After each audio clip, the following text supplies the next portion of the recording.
What I want everyone to understand is that we have massive amounts of data, and every business owner, every entrepreneur listening to the show, you all have data. That data has a story to tell you. That story is about productivity, is about profitability, is about scale. Is it time to sell? Is it time to restructure? What is that data story? And because there is so much data, only AI can really make sense of it. This is the Entrepreneurs United podcast with your hosts, John St. Pierre and Rich Hoffmann. Susan Sly, she's a professional speaker. She's been in AI before people even knew AI was coming. She's created a couple $1 billion of revenue through the companies that she's managed and led and run. And she's just a rainmaker, period. Bottom line, here she is, Susan Sly. Thanks so much, John. Rich, it's great to be here. And to all of your audience, I promise we're going to make AI fun and easy today. That's my dream. Tag us if we accomplish this on social. It's just such an honor to be here. Yeah, I appreciate you coming on. And I know you also have a podcast, the Raw and Real podcast that you host, which I love being on about a year or so ago when we first got a chance to meet. And ever since I've been following you on social, Susan, I encourage everybody listening to this to go follow Susan Sly on her social posts.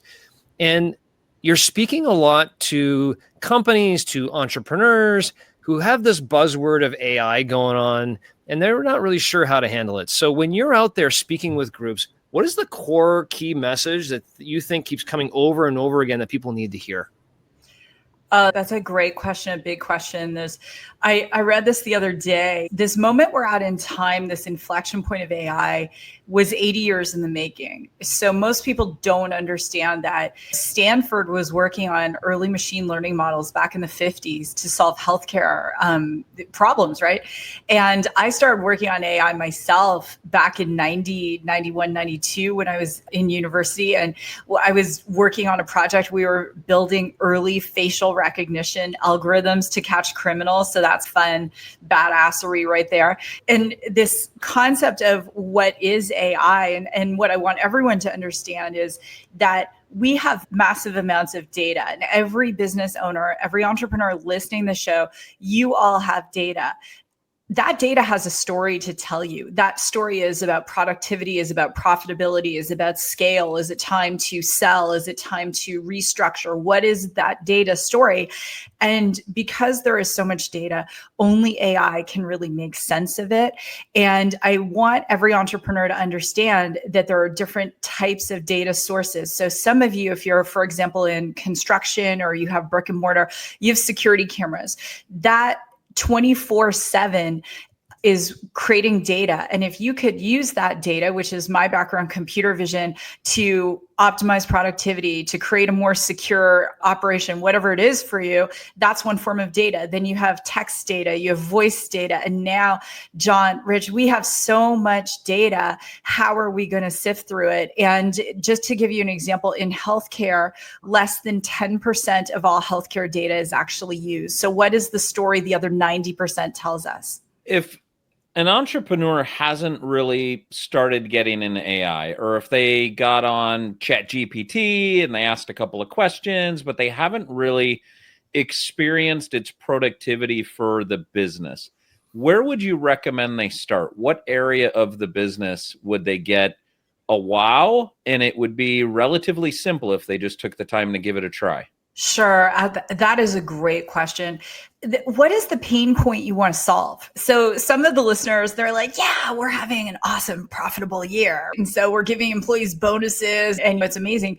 Do you know how you got to profitability? So maybe the AI model gets in there and does a bit of a forensic look. How did we get to where we are? What can we quantify? How can we grow on those results? Because oftentimes in business, as we all know, we'll have one or two killer years and then we have a really awful year and you're like, oh, we're doing all the same things. So AI can be helpful there.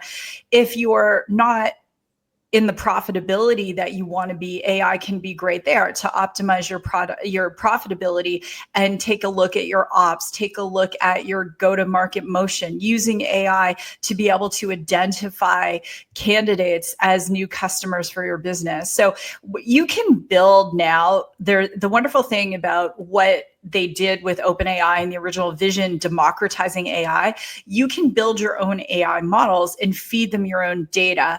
I haven't played with DeepSeek. Some of my friends are running it on what we call bare metal. So they downloaded it, they're running it. But OpenAI has its GPT-4 or its mini model. You can customize your GPTs. I can talk about that. I have probably right now 12 different ones that do different things for me. And I built one for my team. I fed it my CV. I fed it samples of my speaking. I gave it blogs I had handwritten, and it speaks just like me. So now I save a lot of time just doing those things. And then the paid version of OpenAI, the premium one, that's not the $20 a month one, the $200 a month one, that has robust models that you can feed your own data in. You can do collaboration with your teams. Think of it like Power BI on steroids to be able to do data analysis. And those are some easy ways to look at what could we do with AI? How can we improve it? And then you don't have to bring in a consultant or someone just yet, because you're probably not ready if you're still asking the question, should I be using it? And if so, where? So you said something about financials to start with. Let's say a entrepreneur has P&Ls from the last several years. Where would they be able to, which AI product would they upload those into to say, hey, how can I optimize my profitability? As an example. Can I tell you something secret and easy? So if you took the paid version of GPT, the $20 a month one, and you created your own GPT, what you want to understand with these GPTs is you have to train it on what is your gold standard. So I'm going to give you an answer to that, Rich, but I'm going to tell you a story to examine this. So recently we've heard that the funding, the NIH funding, NSF funding, grant funding is frozen. And they're doing a lot of different things at the government agencies. I won't get into it. But as a female founder, what that means, less than 2.5% of women-led pitches to VCs get funded. So women get very little funding. And a lot of my girlfriends, especially in femtech, they rely on grants. So suddenly there is no grants. So one of the things we did is we took successful grant applications and we fed it into the database of a GPT, and I called it We Win Grants. Then I took the template of how to fill out a phase 1 grant application, and then I fed it our pitch deck, and I also gave it our website, and I said, okay, how would you write a phase 1 NSF grant pitch based on a winning grant pitch based on the data? And so it built it, which was great. And so the reason I mention this is because even though we might not be applying for federal grants, we can use the same pitch to apply for private grants. We can take it to private investors. This is the research we're going to do. If I was sitting with someone and I had their P&L, what I would do is I would build the custom GPT and say, here's the P&L. Here's what we want to get to. What suggestions would you make? So let's say that we want to increase our gross profits. So what suggestions based on what you're seeing, give it your website, would you make in order to increase our, gross profit margin by, 10%? Who wouldn't want double digits, right? 15%. The GPT is going to read it and it's going to ask if it needs more information and then see if it can give some relevant reference points. But that's the thing with democratization of AI, because when I started in AI in 2018 in computer vision, AI was reserved for enterprise. These are big multi-billion-dollar deployments. Now, every single founder, if your business is doing 20,000 a year or 200 million a year, you can begin to play with these and make a decision. And you might be pleasantly surprised in terms of the outputs. And I'll just share, Rich, another super quick story. So we're getting ready at my new company to raise our seed round. So what I did is I fed it our pitch deck and I made a GPT that thinks like a venture capitalist. And so it critiqued the deck. It told me how to reorganize the deck. What are the key talking points? And so that saves me so much time. I'm not hiring consultants. I've done lots of pitches myself. I'm also feeding into it current funding rounds that we're seeing out of Silicon Valley in terms of how much capital is being deployed. So anyone can do it. Absolutely anyone. Great example. And on venture capital aside, what did you use to teach it what the gold standard was? Oh, yeah. It's fun if you do a little research. So you can take a look and see what companies got founded. Some of the pitch decks are funded. Some of the pitch decks are available. Some of them aren't. But if you know that they did get funded because it was in the media, you can feed the website into the GPT and say, this company got 200 million, or find any online reference points out of the media in terms of funding rounds. And it will do that for you. If you have a Crunchbase account, which a paid one, which we do, obviously, you can feed it Crunchbase data. Anything that you can download into a CSV, into a Word file, into a PDF, it can read it. And now it can even interpret video. Some of it's the new models there. And full disclosure, my new startup is backed by Microsoft. So I'm a big fan of the tooling that happens at OpenAI. And it's the one I use the most. But yeah, you can feed it any data you want. Yeah, I think there's a couple of thoughts for entrepreneurs listening to this. One is it's worth the $20 a month for a couple of reasons. The one I find, Susan, to be the most important is just the proprietary data that you have. So my understanding is that the $20 a month model, it doesn't train its LLM model on your information. So providing it as your financials or proprietary information is more secure in the paid model. Don't do that in the open model, as an example, would be the recommendation. I don't know what the $200 one is. I did see it this morning, actually, because I was on with a coaching client of mine and we were looking at it, and they asked me what the $200 one is. I said, I'm not sure, but I'm sure it provides so many other tools. Have you used that one? So I haven't used it. I did 12 days of OpenAI back in December, and I did a TikTok series. I was like, I'm just going to play with TikTok. And I did a series on it. And so that one will do all sorts of things that require deeper interpretation. And think of it like a business analyst, think of it like an engineer. So it can write code, it can check code, it can, I mean, that one, which I will be using, is, again, before anyone makes an investment, there are some people listening who are very impulsive and they're like, I'm just going to get the $200 one. No, back up. Yeah. Take a breath. Start with the $20 one. You can also clear your data. You can redact your data too. So when you're uploading, John, to your point, the financials, you don't have to say it's XYZ company, right? Like you can just say, here is a situation. It's hypothetical. Another thing I did, so I just graduated the fall from MIT executive education on the engineering side.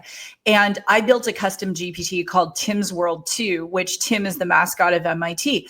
And so I'm working, we're moving, I have 4 kids, I'm like all this stuff going on. And here I am in executive education for the second time. I already graduated from MIT Sloan. But this one is a lot more technical. So I fed all of our online textbook resources into it and it wrote my papers. And our MIT professor said, we can use ChatGPT. And the funny thing was, gentlemen, the engineers in my group, we had an impact project to do, and our team ended up winning out of all the teams globally. I fed it our pitch deck for our impact project. It critiqued it. Then I gave it the CVs of the vetting committee. And I said, awesome. What questions will they ask? And the engineers on my team are like, we didn't even think to do this. I'm like, dudes, seriously, this is like, why wouldn't you think to do this? This is MIT. We end up winning. And here's the funny thing. The professors asked exactly the questions the GPT said it would. Wow. Crazy. That is amazing. I would encourage not just the $20 a month version. I've been setting up the custom GPT. Rich, as an example, I have the $100 million journey coach that I've been training. And you did that on the project button, correct? What's that? On the project button on the $20 version. That's where you're setting up the customization. Well, once you're in projects, you can go explore GPTs and create my GPT. Got it. Then you create, like, you can literally create a thought leadership coaching GPT and train them with all the plethora of books that you have behind you, the things you've written, training presentations, everything you've ever done, you can put it in there. And at some point you say, hey, write me an article about situational leadership based on all the information about me, and right. And it talks about in your language, it talks this way. Anyway, you can train it to do whatever you want. And not too many people have been experimenting with custom GPTs and creating their own, configuring their own GPT to act the way you want it to act. They just go to the normal GPT and plug in. Just the custom GPTs is a whole different animal. You should explore that and play with it. I was showing a practice that I work with this morning on how to set up a custom GPT for training their staff and helping them complete their training manuals. And we literally uploaded one of their training manuals and say, hey, this is like the first 6 weeks of training. Can you give us 6 weeks to 6 months and then 6 months to 3 years, like tier 2 and tier 3 training? And it just went, yeah, put the whole outline together, scorecards for the training. We were blown away. Oh, yeah. Those are great examples, John, of different things you can do. And I would encourage everyone who has the paid version to play with Sora.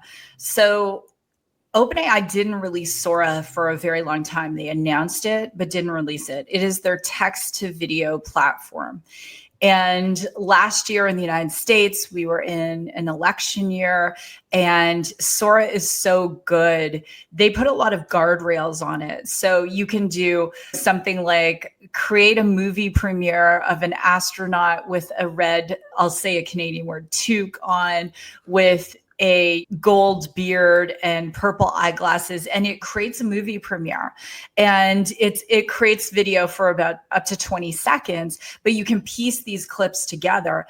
And as we go into this, the other thing I'll share, so Mango, which is a Spanish clothing brand, last spring, they did their whole ad campaign with AI, and it looks like humans. And they got a lot of flack because they're like, oh, you're not using real models. And this is so no one can ever conform to this standard. And as a girl who grew up with Barbies, my Vanguard opinion is, what the heck? A real human who is a Barbie, you have 4 daughters, Rich, that would fall over. It doesn't make any sense. And so we are seeing AI use cases that are going to completely disrupt advertising. So your advertising spend should definitely go down. You can begin to create visions of what makes sense for you. So you feed your data in to the GPT and say, how do I optimize an ad campaign? There are so many different professions that probably are not going to exist in the exact same way as they do now. And the time we're living at is really, we're getting very close to the singularity. And people ask me all the time, is this something I should be afraid of?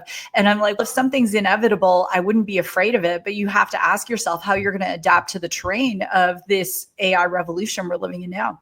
Yeah, Susan, so singularity, can you please explain for our listeners what you mean by that? Sure. So I'll share a quick story about this. So back in 2018, when I co-founded the computer vision company, we were working with one of the top people in AI, top 30 under 30. And he and I were sitting in an Uber, and I said, how long before artificial general intelligence? And he's maybe 20 years, 30 years. And I said, what about artificial super intelligence? He's like 50 years. AI advancement, because AI is now training its own AI models, that has really sped up. So Elon Musk, like him or not, Elon is saying we're within a year and a half, 2 years of artificial general intelligence. The singularity is coming. Sam Altman had talked about it. So I'll liken it to this, John, for the lay people listening. Have you ever watched a Marvel movie with Tony Stark, right? The Iron Man movies. Mm-hmm. So Jarvis is an artificial general intelligence. So he's able to dialogue, able to do some reasoning. However, when Jarvis evolves and he becomes that sort of supervillain, that is an AI that can create other AIs. That is artificial superintelligence. The singularity is where AI surpasses human ability to reason and to logic. OpenAI has created AI models, AI agents. We call this agentic AI. That go back and forth and reason with each other and have dialogues. We built an AI agent that helps women navigate perimenopause and menopause. She named herself Harmony. And she is a chat agent now, but eventually she'll be a humanoid agent as we build her out. So we're seeing this point come, the singularity, very soon. And I would estimate, Ray Kurzweil talks about it a lot, but I'm honestly thinking, just based on the models I'm seeing, what happened with DeepSeek, the AI war that's happening between AI development across countries, I think we're probably within the next 2 to 3 years that we'll see it.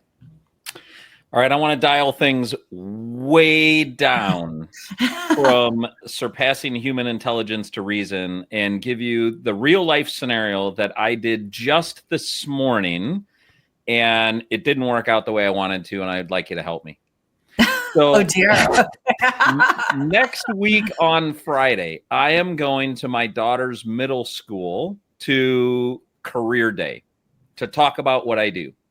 And I thought, okay, instead of really talking about what I do, I think I want to talk to them about entrepreneurship and what that is, and teach them that every business is in place to solve a problem for its consumer, for its buyer.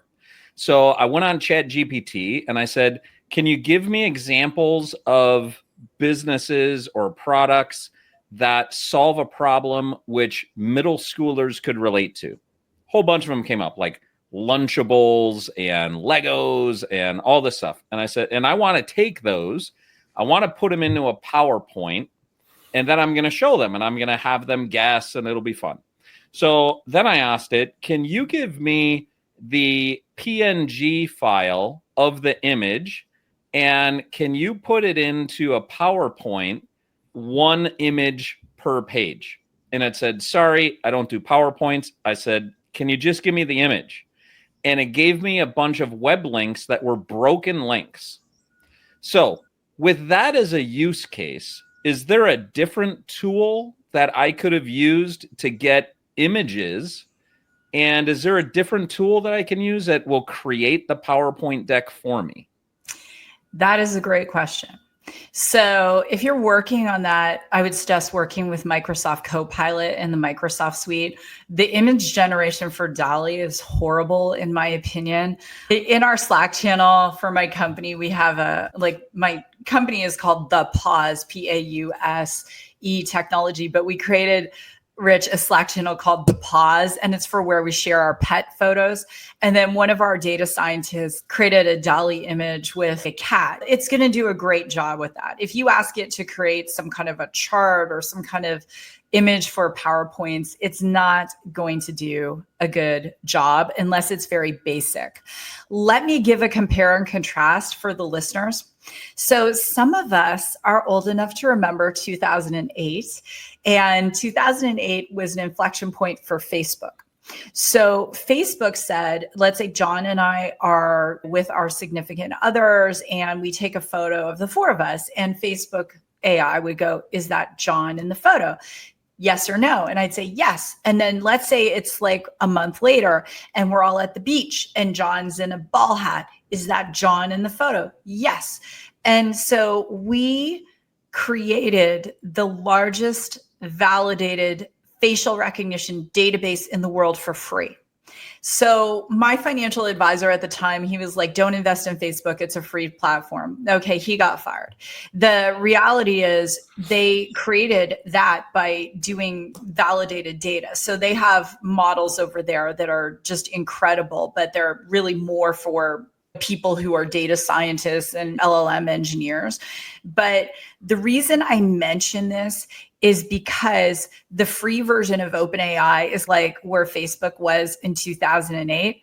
Is that Rich in the photo? You have a hat now. Is that Rich in the photo? So it's looking for your input, as John said, because it's training itself on those inputs.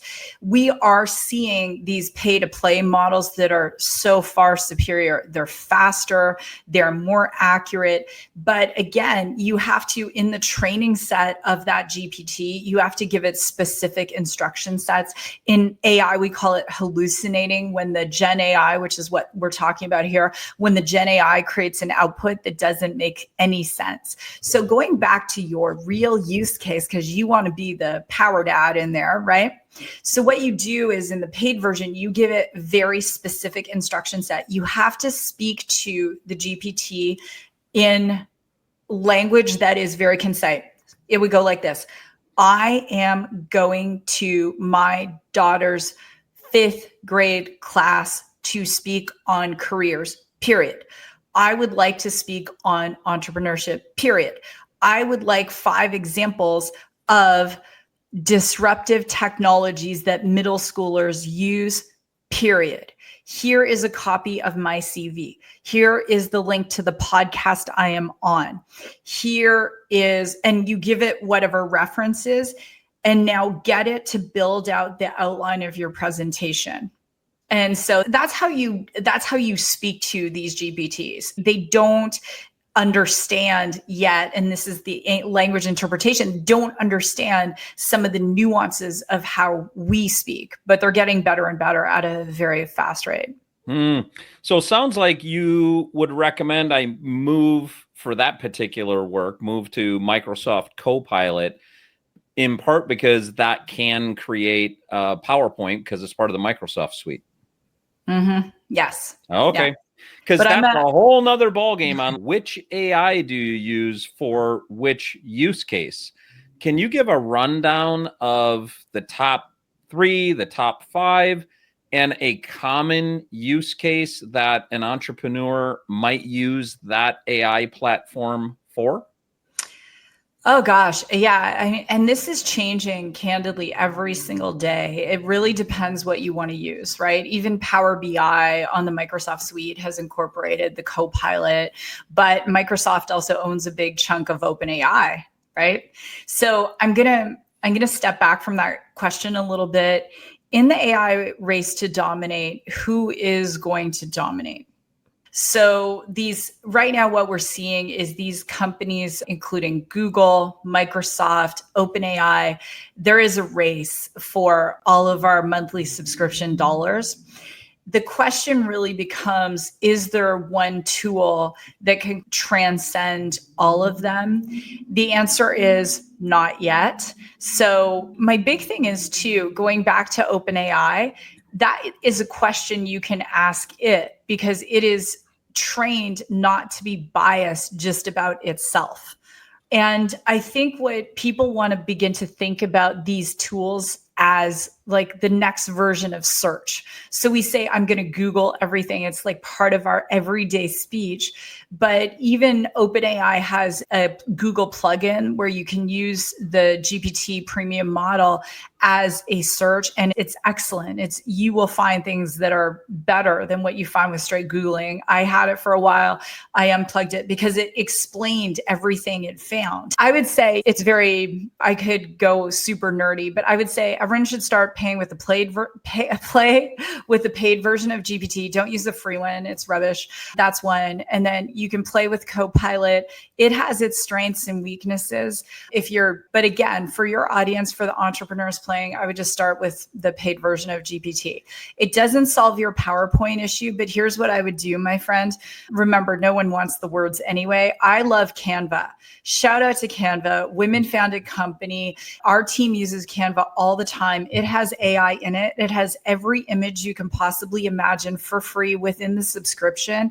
And you can really quickly create something so beautiful that every one of your daughters is going to be in awe of you, my friend. It is a great tool.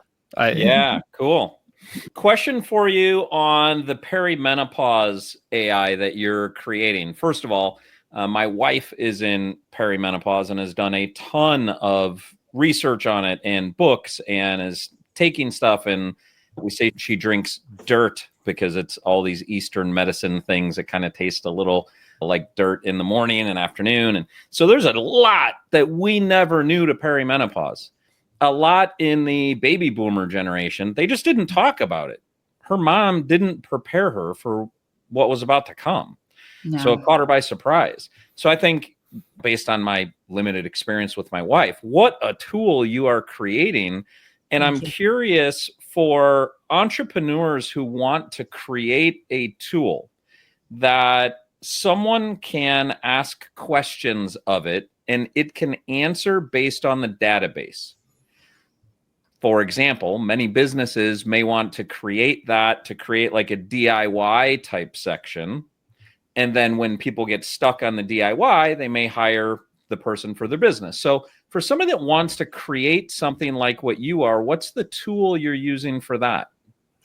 That's a great question. So what we built at thePause is a very elegant, complex tech stack to create precision recommendations for women in perimenopause and menopause. In the United States alone, 50 million women in menopause, Canada, 10 million, by 2030, 1.1 billion. And that is a business to consumer application. And it is women in menopause in the US. It's one of the fastest suicide rates. 1 of 3 women are on antidepressants in the United States. And it's horrible. The data doesn't exist to create the model. So that's what we set out to do, is really create change for millions of women. So what we're doing is not necessarily a reference point for a business that wants to build their own tool, because we're building something that is out there in the world for women to download in the App Store and buy. If you're creating your own tool, it's not that difficult to do. It goes, I can't say this enough. You get a subscription to ChatGPT, the paid version, and you pay for each member of your team, just like you would in Slack, to have access to it. This is what we do. And then you feed it the data that you want it to have. Like John said, upload the employee, the onboarding or whatever it is, and they can all query it. And you just want to make sure you test it. Now, the big piece around it is, again, sometimes it's going to have outputs that might not make sense. And that's why, again, the testing. But you can build that yourself very easily. If you want to build, the thing I would say, if you want to build your own internal tool, why would you? Because by the time you build it, it's going to be obsolete. So you went and spent millions of dollars building this tool, and it's already obsolete, because unlike Microsoft, which has billions and billions of dollars to spend and make sure the SLAs are there and everything else, you don't. Maybe you do. I don't know. But why would you? Because the moment you say, I'm going to start building my own tool in 2025, you are wasting a lot of money. If this was 2020, it would make sense. But even, I'm an angel investor. I'm not deploying capital this year, but I have 7 startups in my portfolio. I'm like, if you're building your own AI, I'm going to ask you why you're doing it. Why aren't you partnered with NVIDIA, building on their NIMS platform or something like that with the off-the-shelf tooling? It's a waste of money. Got it. Do you have anything available for my wife and maybe others listening on the perimenopause side that's available now? Yeah, they can go to our website, www.thePause.ai. And so the app is live in the App Store. It's soon going to come in Samsung. And we are backed by Microsoft. We are backed by Hewlett Packard. And so it is available now. And it's only $29 for the year. And so all of the AI agent is trained. It's gamified. It's fun. There are 10 different kinds of menopause. I didn't know this. But we have a patent pending calculation tool. It'll tell a woman where she is. So it's going to save them money. It's going to save them time. The average woman is going to 4 to 5 providers. Like you said, your wife is trying all this stuff. Like, it's great to try a lot of stuff, but that can become so consuming. Why would you do that? As a 52-year-old woman, I don't have time to try all sorts of things. So even our app probably saves me 1 to 2 hours a day. And so, yeah, they can check it out there at thePause.ai. Even before this thing goes live, you're probably going to have 2 new customers on that one. So we'll be checking that out. Susan, as you launch this new enterprise you've launched other enterprises, and you look into the horizon, outside of AI, so take AI off the table. We've talked a little bit too much about that one. But as you think about you as an entrepreneur growing this business in 2025, and you look into the next 5 years, what else do you see on the horizon that you think is critically important for you and your business to implement, or you as a leader to develop and grow? Yeah, that's a wonderful question, John. And I'd love to serve the listening audience, because I love your show and I know who listens, and I know you and I know your heart. So I'm going to answer that with a twofold answer. I'm going to talk about trends. So the robotics trend is about to skyrocket. And so robotics is going to become, again, we think about big manufacturing facilities like Amazon or whatever that have robotics. They're very expensive. Just like we saw with the democratization of AI, we're about to see the democratization of robotics. And it's not just about your Roomba vacuum cleaner. Elon Musk, people think Tesla is a car company. I laugh my head off as a technologist because in order to build humanoid robots, a great training ground is what you have to do for self-driving cars. Yeah. So he has the Optimus robots that they are building, their humanoid robots that they're releasing internally this year. And then in 2026, I believe they're going to make them available for the public for $50,000 to $100,000, and you'll have your own humanoid robot. Robotics are going to be a big thing for all businesses. And if you have manual tasks, repetitive tasks that a human is doing now, and you're like, this is just a waste of this human's time, we're going to see that. For me, looking on the horizon, it's really agentic AI. And I just spoke at CES, Consumer Electronics Show, on agentic AI. 2 years ago, we were all talking about Gen AI. So as a human, I put an input in and then it puts an output out. Agentic AI is creating a humanoid agent that sounds like a human, could look like a human, and essentially does the work of a human. And so how many listeners have ever had a bad customer experience or your customer service experience, or a lot of customer service organizations are overseas, Philippines, India, and you might get someone who's a lovely human, but you really can't understand what they're saying. So agentic AI is going to displace that whole industry, and it already is. The AI agents are getting much better. They can understand different accents. They never get tired. They don't need a day off. There's no workman's comp. And some of them look like humans. You should check out Hippocratic.ai. They built their medical AI agents on the NVIDIA NIMS platform. And so AI agents, where you build an AI agent that talks to another AI agent, which is what we're building at thePause. So we have our first AI agent, Harmony, which faces the consumer. And then we are building another AI agent to be in the medical space that begins to pre-screen the patients before they see the actual physician. And so that's where we are going. It's the rise of the AI agents. Yeah, that's amazing. I have a couple of clients that I work with that are now in beta testing to move their entire phone systems to AI agents, where you don't have to press 1 for accounting and 2 for sales or 3. You just get a phone answered by somebody who sounds like the accent of the people in that region, and you can have a conversation with them and they'll direct you to the right spot, the right time. Just, it's amazing what's happening. Susan, how can people get more information? You gave us thePause.ai. How about yourself personally? Because I would say, as following you over the past year or so, you're great to follow. You're always speaking on stages at different places. It's great to see some of the content you're putting out there, and continue to learn too, as I see some of the stuff that you put out there. So how can people connect with you yourself?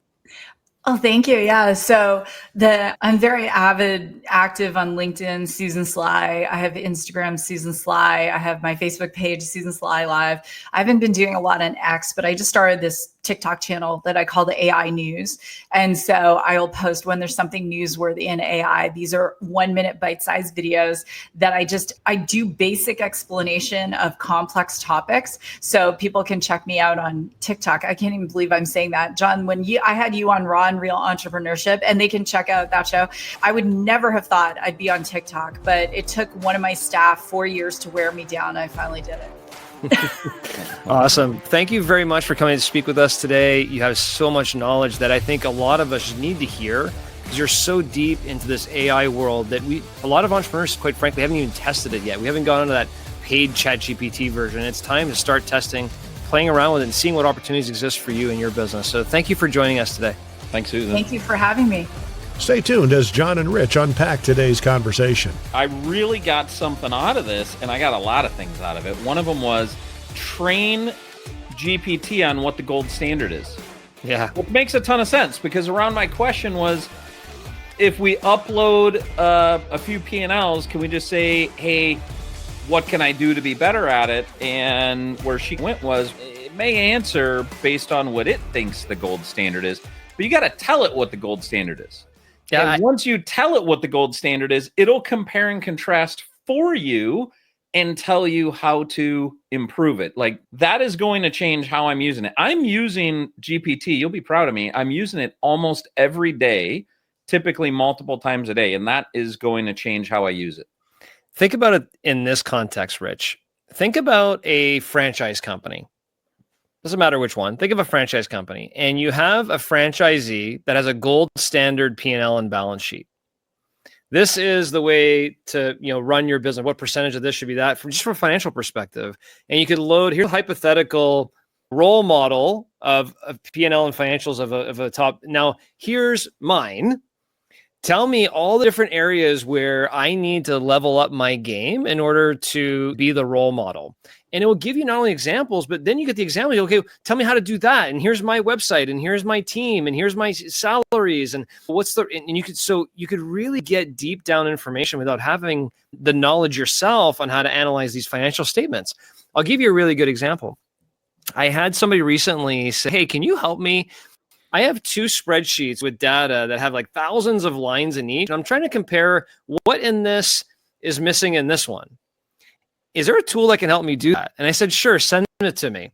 He sent it. Within 5 minutes, I responded back with the Excel spreadsheet of the answer. I literally loaded both documents into ChatGPT and said, can you please compare these and tell me which one doesn't have this versus this, and create an export for me. And it did create the actual sheet for me too, by the way. And maybe it doesn't create PowerPoint presentation, but it did create the actual Excel for me. And I was able to send it back to him within minutes. And he was like, what just happened? I was like, let me show you how to do this for the next time. So there's so many tools out there that we can actually be using. And we're just getting started. I think the part that Susan shared with us today that had my brain going, similar to your give it the gold standard, is you're going to meet with a customer. Load in the customer's LinkedIn profile, load in their business, load in what's going on. What should I be prepared for? Here's what they do. Like, just even to prepare and train yourself. And there's another version, Rich, that I don't know if you've played with. You travel from time to time when you're in a car for 3 hours or 4 hours. In the ChatGPT version, you can go to the voice mode and you actually just talk to it for 3 hours and improve upon your messaging or practice your speech or practice the presentation you want to give or practice when you go talk to the kindergartens. Let me practice my presentation with you. Tell me how this will go across. I did a talk last night at University of New Hampshire. Prior to going in, I actually said, here's the way I'm planning on doing this, and here's my outline. What would you change? And it had me change my hook at the beginning of the presentation and some provocative questions to ask the college students. So many things. We're just scratching the surface. We got to get deeper into it. John, a use case scenario similar in nature to yours in terms of working with a client. 2 days ago, I was talking to someone and we're working on priority management because they want to diversify where they're spending time. So it's not always grinding in the business to the extent of that. They're not focusing on faith. They're not focusing on their health. And as a matter of fact, they want to look at potentially an additional business outside of their core business. So we were talking about setting up a block schedule and some of the dynamics of priority management. And they said, I have a hard time switching gears between looking for a business, running my business. I'm trying to research this other thing. And it occurred to me while we were on the call, you're really good at following a linear path. You could use ChatGPT to create a critical path for you on what you need to do to find another business and buy it. And let me show you what I'm talking about. And I pulled up, screen shared, and I said, hey, I'm looking to buy a secondary business. I'd like to do that in the next 6 months. Can you lay out the steps for me on what needs to happen on a week-by-week basis for me to do that successfully? I want to look at a minimum of 6 businesses. It took roughly 15 seconds and it was complete and the whole thing was there. And then we started massaging it a little bit. And I said, look, like right here. So if when you switched in your day to go look for another business, if you had this linear path, would that help you? Oh, yeah, that would absolutely help me. Okay, great. Why don't we have you create that linear path, use ChatGPT, massage it, you finalize it with your brain. But you massage it on ChatGPT, get a really good draft going, and let's talk. So it ends up we're talking tomorrow again. Yep. Just today, he sent me the 2 drafts of the 2 critical paths. It's unreal. And He was like, this worked awesome. So more and more entrepreneurs are going to ChatGPT or other AI sources to create those first drafts. I think a lot of people are concerned about, yeah, but it's not me. I didn't create it. I can't create a first draft of my marketing because it's a lie. I didn't. No, you create the first draft, you massage it so it is you, and then use your brain to finalize it and you do have something that really represents you and what you need or how you want to be represented to the world. You can get a lot of what you do 80 to 90% of the way there just by the framework it can provide you. And you can fill in the blanks or make it sound like you and change the words you want or do whatever edits you want to that document. And when Susan talked about agentic AI, these AI agents, that's when you actually take that critical path that you just developed and said, okay, I now have kind of the persona of the businesses I want to go by. I have my critical path. Okay, AI agent, now go find those businesses. And by the way, email them and contact them and call them, outbound sales calls, call them and find out who's interested and bring me back those leads and set appointments with me on my Calendly.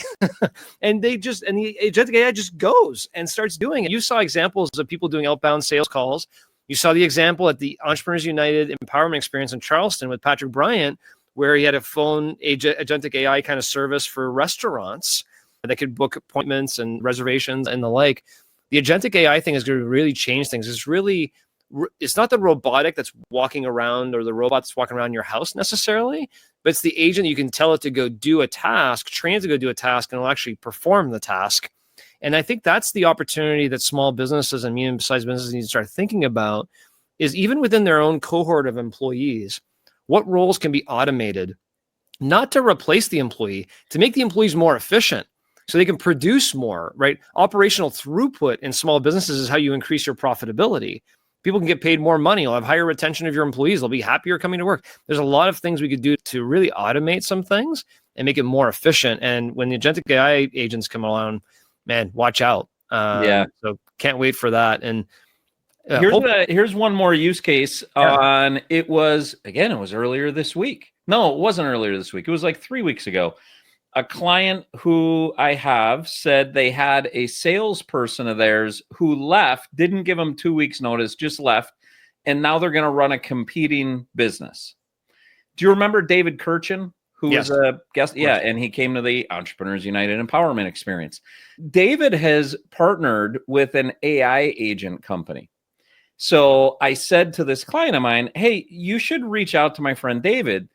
He's partnered with this AI company on creating agents who use master messaging sales. Yep.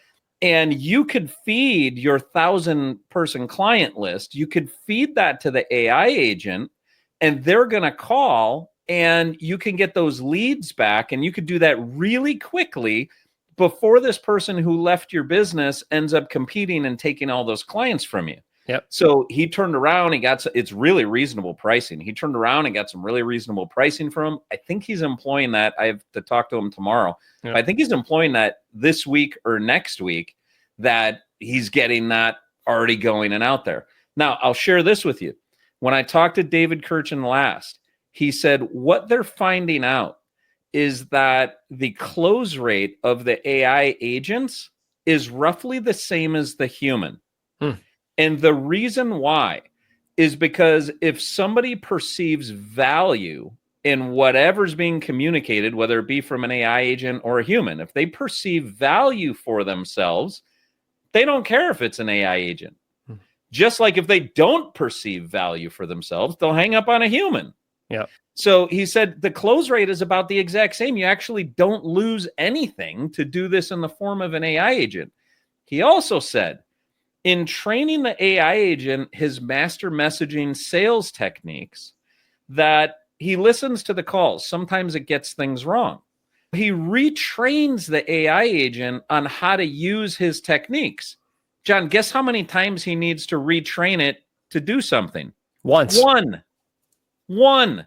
How many times do you have to train a human to do something in sales and tweak how they're going about it? Endless, right? So just another use case. This is showing up all over the place with clients that I continue to consult. I need an introduction on that one. I have a client that can absolutely use the AI outbound to reach mass amount of people really quick. So that's amazing. And then you end with the pause. Yes. And one thing that Susan said that I think is just remarkable. I heard this, recently. It's been talked about before. We are going to see soon the one-person billion-dollar company. that somebody who creates something that can go out there using the methods that Susan talked about in our conversation and create something massive just on the agents and the tools that are out there. And it's just amazing that she's able to create this business in such a short time frame with a good amount of resources, a fraction of what it used to be, and deploy it to market in an area that's of need for your wife, my wife, tons of women out there. And can't wait to look into that as well. And so congrats to Susan for doing that. By the way, how would it be to get Susan to the Entrepreneurs United Empowerment Experience in October? We just announced that Winston-Salem, North Carolina, October 4th to the 6th, 2025. Hopefully you guys can join us there, and maybe we'll convince Susan to join us there as well. So thanks for joining us today on the Entrepreneurs United podcast.